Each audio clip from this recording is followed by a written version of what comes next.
Right now, here in 2022, we have a major crisis on our hands, whether we look at energy or whether we are understanding what happens in the financial system when you raise interest rates. We know that this is critical. I want to talk about this today to you, the individual, not to your uncle who's watching Netflix and not to your neighbor who's too busy scrolling through Instagram. This one is for you. Here we have it, OPEC Plus to cut oil production by up to 2 million barrels per day to shore up prices, defying US pressure. So of course, you have OPEC Plus, and they largely decide what the price of oil is going to be. OPEC and non-OPEC partners on Wednesday agreed to impose deep output cuts, or so they say. Oil prices have fallen to roughly $80 a barrel from over $120 in early June. Now you have to start asking yourself, what's happening here with the price of oil? At $80 a barrel, that is quite significant to say the least. Gas prices are really elevated, particularly if you're in California, for one. Other places, you're around $3 a gallon and so on. If you look at Europe, obviously they're paying much more. This is a time in which they're saying, we want the prices to go higher. We want the people to actually be paying more. That's what's going on. Okay, but I've got something else for you. Take a look. Adjust downward the overall production by 2 million barrels per day from the August 2022 required production levels starting November 2022 for OPEC and non-OPEC participating countries. This means an actual cut of a little under 1 million barrels per day. So it's a very different story when you start looking at it based on different measurements and where we start from. That's the explanation here. So there are cuts coming, but it's much less than what they're telling us. Okay, that's all I'm pointing out right here. The point is that this could still affect the price. It's not about necessarily supply and demand. A lot of what we saw in the run-up in all these different commodities was speculation. Putin and the prince fears in the West as Russia and Saudi Arabia deepen ties. I want to make something very clear about what's happening right now. When you look at the new order, I can't say that term, but if you look at what's happening here with the changes that have occurred, where we have a clear divide in between, let's say, one side and the other, whatever you want to call it. I don't know if it's east and west, but if you understand that we've got China, we've got Russia, we've got overall the BRICS nations. At the same time, we see Saudi Arabia now partnering with Russia and China more so than they're doing with the US. Okay, now obviously there's the petrodollar and everything else, but it looks like they're starting to say, you know what, I'm going to have a favorable term with this country and that country because they seem very nice to me. We're doing good deals, so why not? That's what's occurring, and that could change the entire landscape and permanently affect the value of the US dollar in coming years. Just think about it for a second. If Saudi Arabia says to China, we want to deal with your currency instead of the US dollar, the same with Russia, we're tired of all the antics of the United States, this would be huge. So keep an eye on this as we watch, of course, affecting the prices that we pay. European gas demand set for record-breaking decline. That's right, decline in 2022. A combination of soaring natural gas prices, an industrial slowdown, and energy-saving measures has sent European gas consumption falling. The IEA has forecast a 10% drop in annual gas demand in Europe, the largest drop on record. The pain is far from over from Europe, with Europe facing another year of gas consumption contraction in 2023 as the markets remain tight. Now you got to think about this for a second here. You only are going to have less. I mean, population's expanding. You're supposed to have growth year over year. Maybe some years are slower than others and so on. But when you have an actual contraction, it means that the economy is basically grinding to a halt. And why is this the case? Well, we'll talk about it more in a moment, but I want to highlight the fact that right here at this time, the prices are simply too high. If they elevate to a point, people say, I can't do it. That's at the end of that.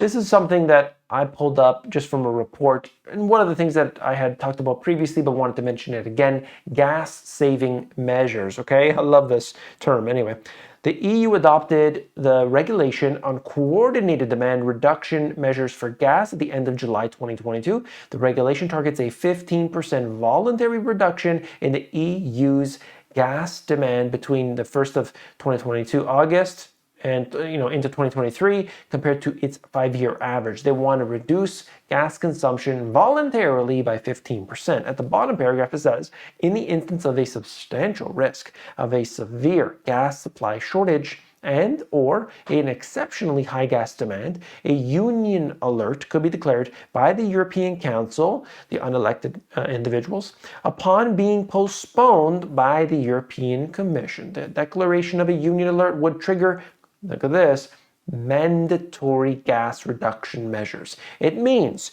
that those who are in control are going to be able to determine if you get to use your power or not. You let me know how you feel about that. My friends in Europe, please speak up. Put that in the comments below. If the European Council is going to determine whether or not you get to turn your lights on, you get to heat your home, you get to use your stove, how do you feel about that? Please let me know. We must have a voice. It's so important. Here is the European natural gas storage from 2012 to 2022. I thought this was great. This is positive to see that it's higher than in most of the previous years. Now, of course, like I said, you've got population, you've got all these different things that are changing over the last few years, and hopefully this is enough to get through the winter, and hopefully they resolve all the issues and so on. I don't know, but that's potentially positive. Days supply left in the Strategic Petroleum Reserve, this is of course in the US, declining to levels, I mean, this chart only goes back to the 90s, but we haven't seen it this low. So they are obviously utilizing the Strategic Petroleum Reserve, and I'm not sure how low this can go. It's like a limbo, and the limbo's doing pretty good, let me tell you that. Okay, this is showing us the exports for the United States. The chart goes back from 2014 only, but essentially the exports have been off the charts. Now, of course, companies make money. Companies make money, they hire more people, more jobs, good economy, and so on.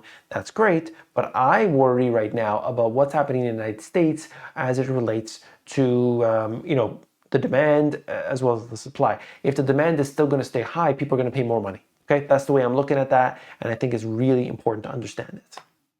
Then we have this, US implied gasoline demand adjusted for the EIA monthly revisions, just showing us that this has declined, if you can believe it or not, that this time of year compared to previous years, this is declining.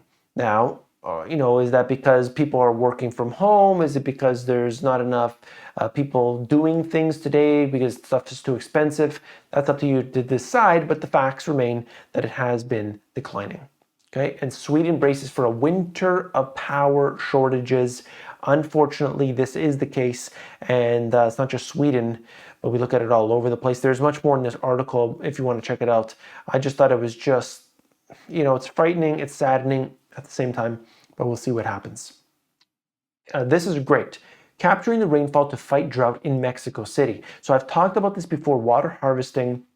Mexico City gets a lot of rainfall, but basically they don't hold on to that. It goes to different areas. And so in the case of this company here, what they're doing is they're basically taking that and creating a water harvesting system for people's houses. Now it's $1,000, and it would provide half of the needs for one family.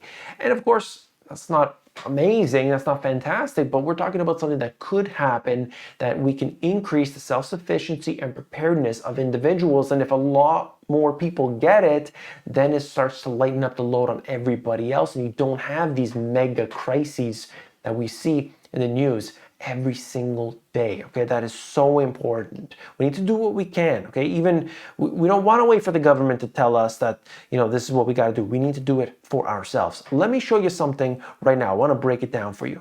I really love getting into this information in this format where I can do the split screen and show you what's happening today, what we can do about it. So important, right? Look, as prices rise, corporations are able to make more profit. So people who are investing in that, they get to take advantage of it.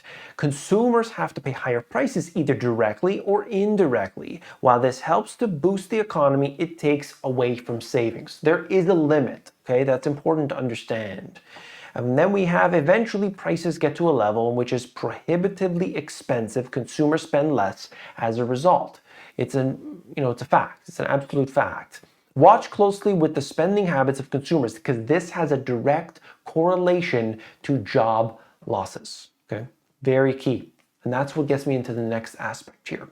If your career is in a field which might be offshored or downsized, could be either one or something else to that effect, now is the time to retrain and retool. Don't wait to say, maybe I'll be okay, because chances are, one by one, things happen. And the point I make all the time is, as we move through, these economic cycles, when companies lay people off, then they go to hire back again at a later date. But what happens at that later date? Are there new efficiencies? Are there new ways of increasing productivity that are going to basically render your job useless? Or maybe the growth just isn't there and the companies can't afford to hire more people. Okay, so this is really important, okay? If you're concerned about your company itself, the company you work for, make sure you're the most valuable person in your department, your area, what have you. You've got to know that, okay, I'm the best. They're going to get rid of all these people before me. I didn't say the highest paid, because sometimes they get rid of those people. I said the best, which means you got to know something nobody else does so that you keep your job security. Really important, okay? That's something that I think is essential. If you're a business owner, make sure you're following the trends. You might be able to fix a VCR, but probably not the best future. And I use that example, it's a little bit silly, but you understand what I'm saying. That if your skills are not something that is, viable, well, then you got to be honest with yourself. And these are part of the pillars of the money GPS, as we talk about preparedness and self-sufficiency on one hand, and on the other hand, income generation and preservation. I am going to dedicate each and every video, if I can, to these two pillars, or at least one of the two pillars, and try to bring that to you. This channel has been changing, going through an evolution, but ultimately, I'm trying to bring the maximum value to you. That's the goal. That's what I hope you appreciate, that it's not just one-dimensional.